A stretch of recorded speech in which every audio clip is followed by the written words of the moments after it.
வணக்கம் மாணவர்களே, ஏமிலிருந்து உங்கள் தரன்.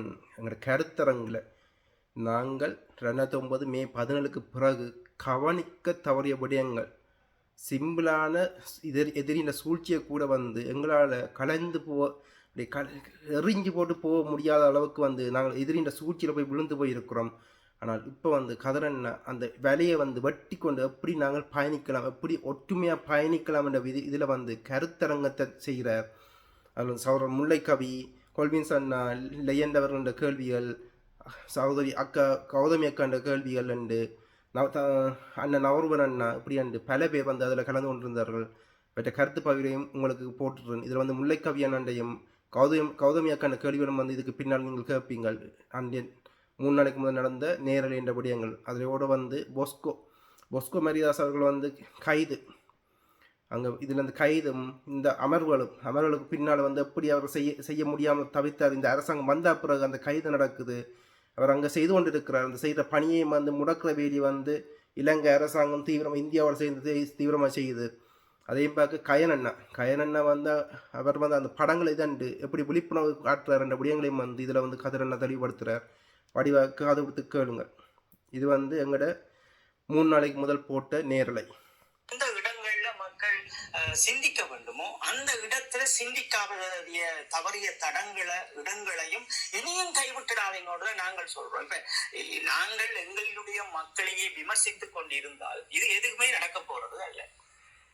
இப்ப நாங்கள் எங்கள் மக்களை ஒன்று செய்ய வேண்டிய ஒரு தேவை இருக்கிறது, அமைப்புகளை ஒன்றாக்க வேண்டிய தேவை இருக்கிறது. எல்லாம் களைந்தறிந்து விட்டு ஒரு திடமான அரசியலின் பாதையின் ஒரு தலைமைத்துவம் என்பது தேசிய தலைவருக்கு முதலாக நாங்கள் அதை சொல்ல வரல. ஒரு அமைப்பு என்பது ஈழத்தமிழரை தட்டி கேட்கின்ற அளவு ஒரு அமைப்பு, இளையோர் அமைப்பு, புலத்தின் இளையோர் அமைப்பு என்றால் அது அவ்வளவு பலமாக இருக்க வேண்டும், பலவீனமாக இருக்க. அந்த கட்டமைப்பு எங்களோட தேசிய தலைவர் செய்திருந்தார். அந்த இளைஞர் அமைப்புன்ற ஒரு அங்கமாகத்தான் நான் இங்கே பொறுப்பாளர் இருந்தேன். இங்கே அவற்றை தேச சிந்தனை எப்படி இருந்ததுக்கான ஒரு உதாரணத்தை நான் சொல்கிறேன். 2006ஆம் ஆண்டு இங்கே எங்களோட பிரதேசத்தில் வேறு யாக்கள் இருந்த போதும், இந்த இயக்கத்துக்கு கீழே வேறு யாக்கள் இருந்த போதும் இயக்கத்துக்கு பொறுப்பாக இருந்தவர் இந்த பிரதேசத்துக்கு பொறுப்பாக இருந்தவர் எனக்கு திட்டம் ஒன்றை சொன்னார். நீங்கள் தான் அந்த விளையாட்டு போட்டியை நீங்கள் தான் தலைமை தாங்கி நடத்தணும். அது அங்கேருந்து வந்த கட்டளை. இன்றைக்கு நான் தலைமை தாங்கி 2006ஆம் ஆண்டு இந்த பிரதேசத்தில் விளையாட்டு போட்டியை நான் நடத்தியிருப்பேன். அப்படித்தான் தலைமையிட சிந்தனைகள் இருந்துச்சு. லியோன்ற கையில் அதிகாரம் போய் எங்களை உரிமைக்காண்டி இந்த வெளிநாட்டில் இருக்கிற இளைஞர்கள் ஒன்றுபட்டு செயல்பாட்டில் இருக்கணுமன்ற இதில் பயணிக்க ஆரம்பிக்க போது தான் திருப்பி போரண்டு எல்லாத்தையும் குழப்பி எங்களோட இருப்பையே எங்களுக்கான கனவையை சிதைச்சி இருந்துச்சுது. கொஞ்ச நாள் என்றால் நீங்கள் சிந்திச்சு பார்க்கணும். அந்த காலகட்டம் எங்களோட புலம்பெயர் தமிழர்கள் கல்யாணம் செய்து அவர்கள் பிள்ளைகள் வளர்ந்து கொண்டு இருக்கிற நேரத்தில் போர் இதாண்டிச்சு. கொஞ்ச காலம் பிந்தி போய் இருந்துச்சுண்டா அந்த இளைஞர்கள் வளர்ந்திருப்பார்கள். அந்த இளைஞர்கள் ஈழம் தமிழீழத்துக்குள்ளே நின்றிருப்பார்கள். இந்த வளர்ந்து வர பிள்ளைகளும் உள்வாங்கப்பட்டிருப்பார்கள். எங்களோட ஈழத்தின் உணர்ச்சி பயணத்தில் உள்வாங்கப்பட்டிருப்பார்கள். எதிரியானவன் சரியான நேரத்தில் காய நகர்த்தி எங்களுடைய இந்த இன அழிப்பை நடத்தி இருக்கிறான்றது அவன் எவ்வளோ தூரம் புத்தி சார்ந்து எல்லாத்தையும் கவனித்து கொண்டு தன்னை நகர்வை நடத்துகிறான்றதுக்கு இப்படியான விடயங்கள் மிக சாட்சியாக இருக்குது. எங்கள் தேசத்தோட சிந்தனை, அந்த மாமனத்த சிந்தனை எப்படி இருக்குன்றது அந்த சின்ன நிகழ்விலேயே நீங்கள் பார்ப்பீங்க. இளைஞர்கள்ட்ட அதிகாரத்தை கொடுத்து அடுத்த கட்ட நகர்வு செய்யணுமென்று அவற்ற சிந்தனை ஓட்டம் எப்படிப்பட்ட ஓட்டம். இப்பத்திய அந்த தலைவருங்க அடுத்த சந்ததியை காக்க நின்ற களத்தில் நின்ற அந்த தலைவருங்க இந்த சந்ததியே அழிஞ்சு கொண்டு போகிறத பார்த்து கொண்டு தங்களோட அரசியல் லாபங்களுக்கும் பட்டியலுக்குமாக இருக்கிற இப்பத்திய அரசியல்வாதிகள் எங்கே என்று அறிவு சார்ந்த புள்ளியர், உணவு சார்ந்த புள்ளியர், உண்மையை நேசிக்கும் புள்ளியர் சிந்தியுங்கள். தொடர்ந்து கதிரண்ணா என்ற பதிவை தொடருவோம். அது எங்களுடைய வரலாற்றை தூக்கி நிற்க வேண்டியவர்களாக இருக்க வேண்டும். இந்த 2 உயிரை நாங்கள் இலங்கையில் எங்களுடைய ஈழத்தில் கொடுத்திருக்கின்றோம் என்றால் அதற்கு வலு சேர்ப்பவர்களாக இருக்க வேண்டிய தேவை இருக்கிறது. அதை நின்று விமர்சித்துக் கொண்டு அவர் அந்த சிஐடியோடு தொடர்பு வைத்திருந்தார், இவர் இங்கே அதற்கு போகும்போது அதை செய்தார், அதனால் தான் அவர்களுக்குள் முரண்பாடு கொண்டார்கள் என்கின்ற வாதத்தை நாங்கள் முன்வைக்காமல் ஒரு உயிரை நாங்கள் கொடுத்திருக்கின்றோம். அது தொடுவதற்கு அவனுக்கு எங்கே இந்த துணிவு வந்தது?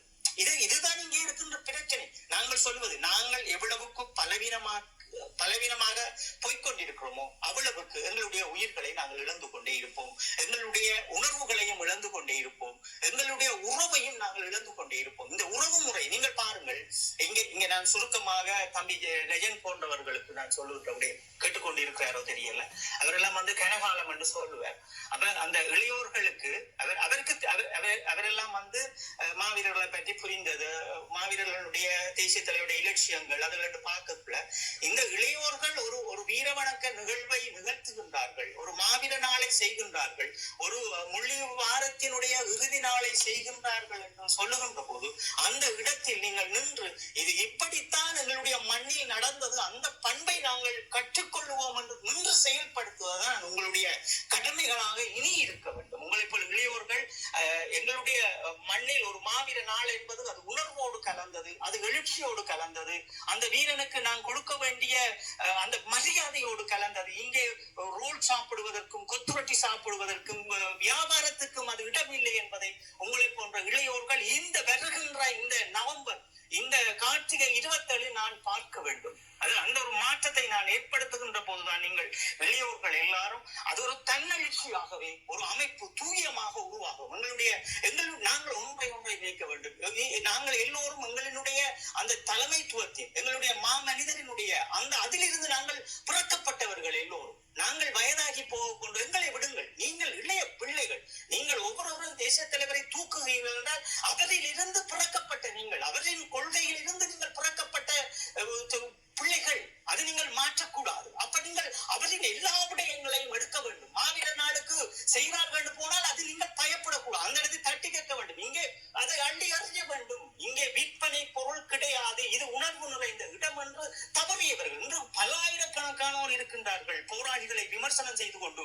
ஆனால் இங்கே அந்த மாவீரர்களுக்கு புலத்தில் நடந்த கொடுமைகளை அவர்கள் சிந்திக்க தவறியதும், அவர்கள் தாங்கள் ஊடகத்தில் நின்று கொண்டு தங்களை ஒரு பெருமிதமாக காட்டிக்கொண்டு நடந்த இந்த எலெக்ஷனுக்கு இந்த ஜனாதிபதிக்கு நின்று கொண்டு பிரச்சாரம் செய்தவங்களை தான் நாங்கள் பார்க்கின்றோம். அப்ப நாங்கள் எங்களுடைய இளையோர்களுக்கு சொல்லுகின்றோம், தம்பி இப்போ டிக்டாக்ல பார்த்தீங்கன்னா இந்த ஜனாதிபதிக்கு பிரசாரம் செய்தவர்கள் தங்களை போராளிகள் மாதிரியும் தமிழ் தேசியவாதி மாதிரியும் இப்போ காட்டிக்கொள்றதான் இப்போ நடக்கிற நகைச்சுவையிலேயே மிகப்பெரிய கோமாளித்தனமான நகைச்சுவை. இப்போ டிக்டாக் தளங்கள் சோசியல் மீடியா தளங்களில் நடக்கிற ஜோக்.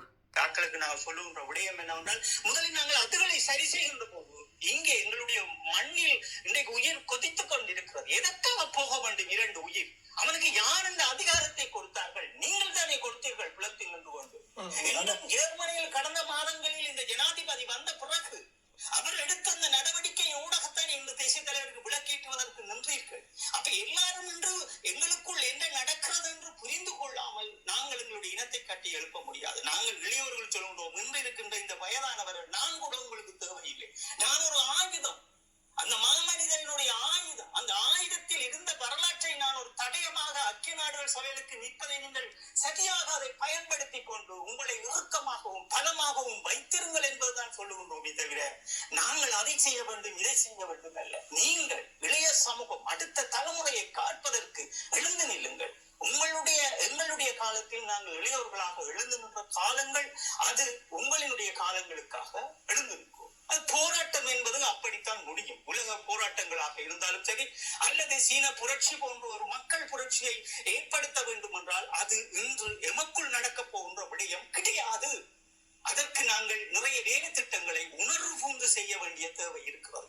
எங்கெங்கே உணர்வுகளை சிதைத்து வைத்திருக்கின்றானோ பகைவன், அந்த இடங்களில் எல்லாம் நாங்கள் உணர்வை உருவாக்க வேண்டிய தேவை இருக்கிறது. இளையோர்களே, தயவு செய்து எங்கெங்கே நாங்கள் இந்த உணர்வுகளை தொலைத்து விட்டு ஒரு கடமைக்காக ஒரு விடயத்தை செய்கின்றோம் என்று இன்று எழுந்து நிற்கின்றோமோ அதை நாங்கள் தோற்கடித்து விட்டு எங்கள் மனிதரில் இருந்து புறக்கப்பட்ட அந்த எண்ணங்களோடு நிற்கின்ற இந்த இளையோர்களே, நீங்கள் ஒரு புதுயுகத்தை இந்த புலத்தில் படையுங்கள் என்பதற்காக உங்களோடு கூட நிற்கின்றோம். நீங்கள் அழைக்கின்ற போது உங்கள் காலடியில் அடுத்த நொடி வந்து நிற்போம் என்பதை நாங்கள் உங்களுக்கு இந்த இடத்தில் உறுதிகரமாக சொல்லுகின்றோம். நன்றி காதலண்ணா. வணக்கம் முல்லைக்கவி அண்ணா, தடங்களுக்கு மன்னிக்கவும். வணக்கம் ஜெயகுந்தண்ணா, வணக்கம் கதிரண்ணா, வணக்கம் அனைவருக்கும் வணக்கம். வணக்கம் அண்ணா. மேலே நிறைய விடயங்கள் நான் தற்காலத்தில் நடந்து கொண்டிருக்கின்ற விடயம் சார்ந்து விளையாடி கொண்டிருக்கின்றார்.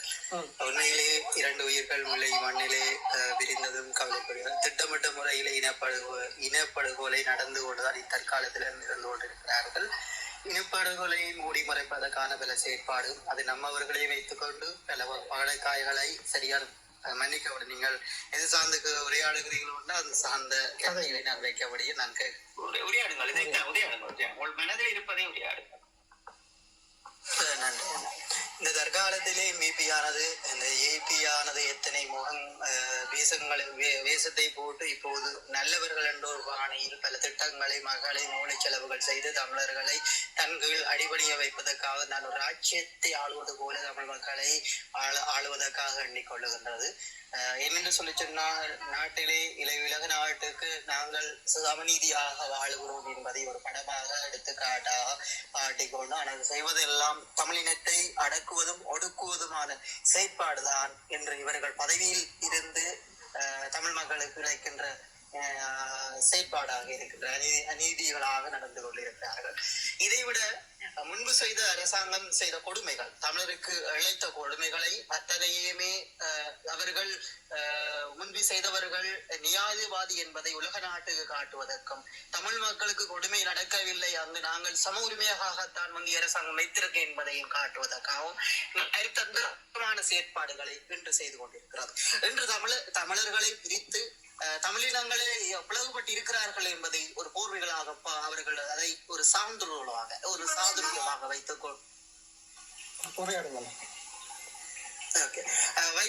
ஒரு பெரிய விடயத்தை எடுத்துக் கொண்டிருக்கின்றது. போலியான விடயத்தை உண்மையாக்கி உண்மை முகமாக அவர்கள் எங்களுக்கு ஆதரவாக இருக்கின்ற நாடுகளை திசை திருப்பி மீண்டும் பயங்கரவாத தடை சட்டங்களை அமுல்படுத்துவதற்கான செயற்பாடுதான் இந்த தற்காலத்தில் செய்து கொண்டிருக்கிறார்கள். உண்மையிலே இதில் வருத்தத்துக்குரிய விடயம் என்னவாக இருக்கின்றார். நேற்றைய தினம் ஒரு சிங்கள காவலுக்காக ஒரு நாட்டுக்காக காவலுக்காக படைக்கின்ற வீரர் ஒரு இளையவனுடைய உயிரை எடுக்கிறார் என்று சொல்லி சொன்னார். இங்கே எங்களுடைய நாட்டில் சமநீதி நடக்கின்றதா இல்லாட்டி இராணுவ ஆட்சி நடக்கின்றதா என்று இந்த தற்காலத்திலே இராணுவ ஆட்சி தான் என்று மலர்ந்து கொண்டிருக்கிறது எங்கள் நாட்டிலே.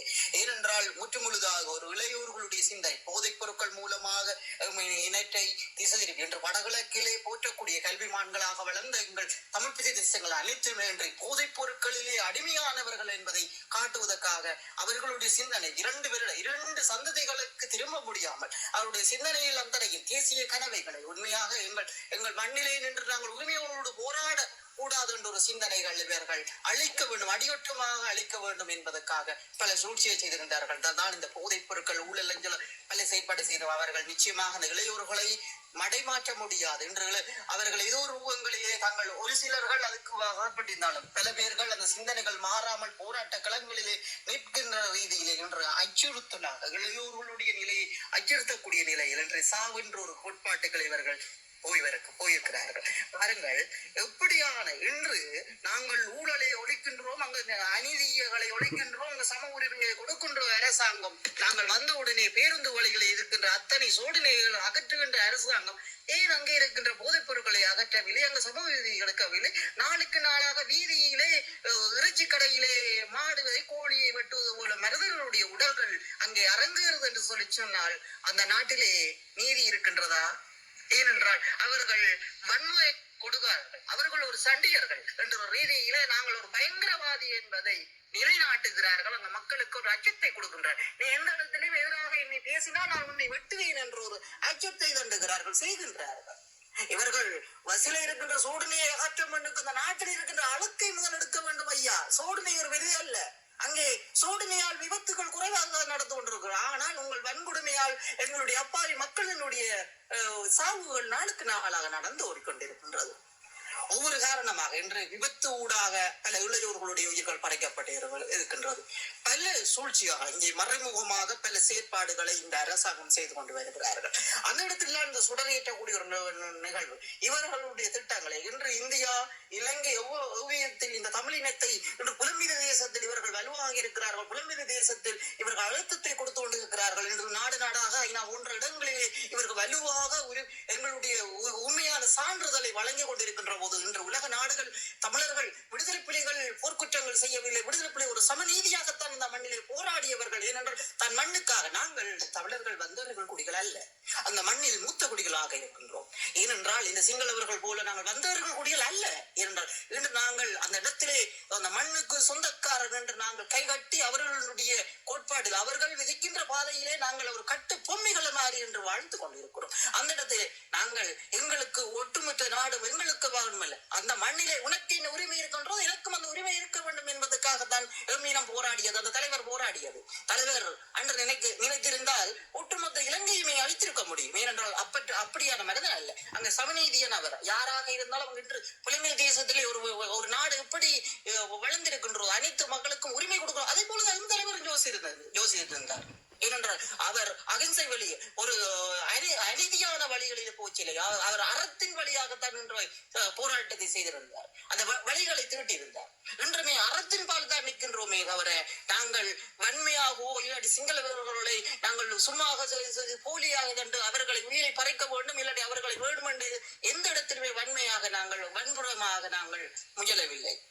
இவர்கள் திட்டமிட்ட முறையிலே தமிழ் இனங்களை அடக்கி ஆள வேண்டும் என்று தமிழர்கள் மீளக்கூடாது என்பதற்காக பல பொய்யான செயற்பாடு செய்து இன்று தமிழர்களை உள்வாங்கி ஒரு பிரிவினை ஏற்படுத்தி இன்று புலம்பெயர் தேசத்திலே இவர்களுடைய சிந்தனை மக்களுடைய சிந்தனை இன்று தேசியம் என்ற கனவில்லாமல் அவர்களுடைய சிந்தனையிலே உயிரிழப்பு என்ற கனவில்லாமல் எங்களுக்கு ஒரு நாடு கிடைக்கக்கூடாது என்பதற்காக அவர்களை மடம் மாற்றி அவர்களுடைய சிந்தனைகளிலே வேறொரு சிந்தனை புகுத்தி, ஏனென்றால் இவர்கள் ஒவ்வொருத்தரும் ஒவ்வொரு கோணமாக நிற்கின்றார்கள். மக்களின் மனதிலே ஒரு சலசலப்பை ஏற்படுத்தி அந்த கனவை இல்லாமாக்குவதற்கு மிஞ்சி புலம்பெயர் தேசத்தில் இருக்கின்ற இளையோர்களுடைய சிந்தனைகளை திசை திருப்பி அவர்களுடைய நெஞ்சிலே இது தொடர்ந்து எங்களுக்கு நீதிக்கான கோரிக்கையை கேட்கக்கூடாது என்பதற்காக பல சூழ்ச்சிகளை செய்கிறார்கள். அதில்தான் ஒரு சிலர்கள் போராளிகள் என்ற போர்வையில் வந்த ஒரு சில போராளிகளை வைத்து இந்த சுடரேற்றக்கூடிய நிகழ்வை செய்து அவர்கள் வெற்றி கண்டிருக்கிறார்கள் சிங்களராகிய. இந்த இடத்திலே ஒன்றை தெளிவாக புரிந்து கொள்ள வேண்டும். இவர்கள் எதை செய்தாலும் மக்களுடைய மனதில் இருக்கின்ற ஆசையை இவர்கள் அந்த எண்ணத்தை இவர்களால் அடியோடு அழிக்க முடியாது. ஏனென்றால் நாங்கள் இன்று நேற்று துரோகங்களை கண்டவர்கள் அல்ல, காலங்காலங்களாக நாங்கள் துரோகங்களை கண்டவர்களாக இருக்கிறோம். ஏனென்றால் எங்களுக்கு முதுகில் குத்தியவர்கள் தான் அதிகமானவர்களாக இருக்கின்றோம். அந்த இடத்திலே அத்தனையும் தாண்டி எங்கள் இனம் இன்றுமே விளைச்சதோடு இருக்குதானா நிச்சயமாக அந்த தேசிய தலைவருடைய அறத்தின் வழி என்றோ ஒரு நாள் வெல்லும். அந்த மண்ணிலே எமக்கான நீதி கிடைக்கும். அந்த நீதிக்காக அத்தனை மாவீரர்கள் தங்கள் கனவுகளை சுமைந்து என்று வீர மரணம் அடைந்த அந்த மண்ணுக்குள் விதைகளாக நிற்கிறார்கள். அத்தனை விதைகள் எல்லாம் மரமாக ஆகும். அந்த மரங்கள் என்றோ ஒரு நாள் கனிகளை தரும் என்பதில் எந்த ஐயமும் இல்லை நிச்சயமாக. ஏனென்றால் இவர்களுடைய சூழ்ச்சி இவர்களுடைய மடைமாற்றல் என்பது எங்களுக்கு ஒரு பெரிய விடயமல்ல. இதை விட பல மடைமாற்றுகளை நாங்கள் அனுபவிச்சிருக்கிறோம். என்ன ஒரு கவலைக்குரிய விடயம் என்றால் சங்கடத்துக்குரிய விடயம் என்றால் இன்று நாங்கள் எதிரியானவர்களோடு போராட வேண்டிய நேரத்தில் இனற்றவர்களோடு நாங்கள் போராட வேண்டிய நேரங்கள் அதிகமாக இருக்கிறது. ஏனென்றால் வெற்றிகளை நாங்கள் இலவாக கைக்குள் வருகின்ற உலகம் எங்களுக்கான நீதிகளை தருகின்ற தருவாயில் இந்த பயங்கரவாத தடை சட்டங்கள் நீக்கின்ற தருவாயில் பயங்கரவாத தடை சட்டங்களை மீண்டும் அமல்படுத்துவதற்காக உறவுகளை வைத்து இவர்கள் விளையாடுகிறார்கள். அதிலே இருந்து நாங்கள் வெற்றிகளாக அதில் இருந்து நாங்கள் மீண்டு வருபவர்களாக இருக்க வேண்டிய ஒரு தேவை இங்கே இருக்கின்றது. ஒவ்வொரு விடயங்களும் கண்ணியமாகவும் நாங்கள் உறவுகளை புரிய வைத்த செயற்பாடுதான் அதிகமான நேரம் இருக்கின்றபடியா எதிரியோடு நேருக்கு நேராக நாங்கள் மோதுவது நேரங்கள் குறைவாக இருக்கின்றது. ஏனென்றால் அவர்களுடைய திட்டத்தில் இன்று எம்மொருவர்களுடைய எம்மொருவரோடு நாங்கள் சண்டை பிடிக்கும் எம்மொருக்கு நாங்கள் புரிய வைக்கக்கூடிய நேரங்கள் அதிகமாக இருக்கிறது நிச்சயமாக. ஏனென்றால் அறத்தில் நாங்கள் நிற்கிறோம். அறத்தின் வழி உடனடியாக வெல்லாட்டியும் என்றோ ஒரு நாள் வெல்லும் என்பதில் எந்த ஐயமும் இல்லை அண்ணா. நன்றி அண்ணா சந்தர்ப்பத்துக்கு மற்றவருக்கு சந்தர்ப்பம். நன்றி முல்லைக்கவி அண்ணா. எங்கட வைக்க முல்லைக்கவி அவர்கள் சொன்ன விடயத்துல அதுக்கு முதல்ல வந்து ஒன்னும் ஒரு சகோதரி